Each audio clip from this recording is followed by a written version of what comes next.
हे गोतिलो तमे गोतिलो गोतिलो गोतिलो तमे गोतिलो गोतिलो 2014 से पहले की है, जब यहाँ पे मोदी साहब मुख्यमंत्री थे और मेरी उम्र थी शायद 18-19 साल। गाने का शौक़ था पहले से, तो बहुत सारे रियलिटी शोज़ में मैं पार्ट लेता था। उस दिन मुझे याद है हमारे मुख्यमंत्री है ये मैं जानता था और उनके काम के बारे में मैं जानता था, लेकिन मैं मिला नहीं था। हमारा कार्यक्रम चल रहा था, मोदी जी आए और जिस तरह से वो आते हैं और लोग उनको तालियां होती है, मोदी मोदी होता है, वो सब हुआ। और हमारा शो जैसे ही ख़त्म हुआ तो मेरे पापा ने कहा कि तुझे मिलना है मोदी जी से।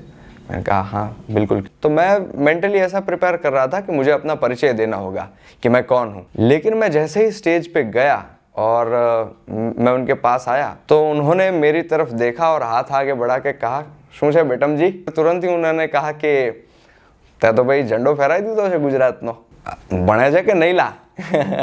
उनकी एक फ़नी स्टाइल में उन्होंने कहा कि पढ़ता है कि नहीं। उनका एक एम है, एक ध्येय है कि भारत को एक स्थान उन्हें दिलाना है।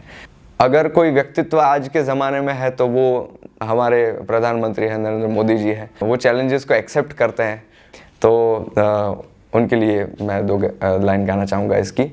किनारे तो खाली पड़े नानी नानी पगली ने नाना एवा सपनानी रेत वाળી ढगली ने तोफानो तराप मारे हले साओ हाफी जाए तोय जेनी हिम्मत अने हाम नहीं हाफे एवो खारवो खलासी एवो हाडनो प्रवासी एवो खारवो खलासी एवो हाडनो प्रवासी गोतिलो गोतिलो गोतिलो गोतिलो गोतिलो।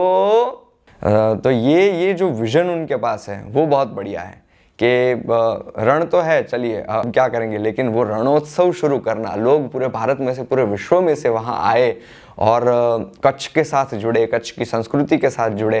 मोदी जी का ये जो थॉट है रण उत्सव का और रण को हाईलाइट करने का, ये उसके पीछे एक बहुत बड़ा जिसे कहते हैं ना फोर्स है।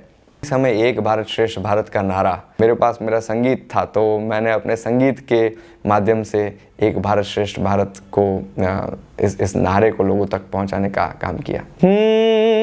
आओ बनाए एक भारत, आओ बनाए श्रेष्ठ भारत, आओ बनाए एक भारत,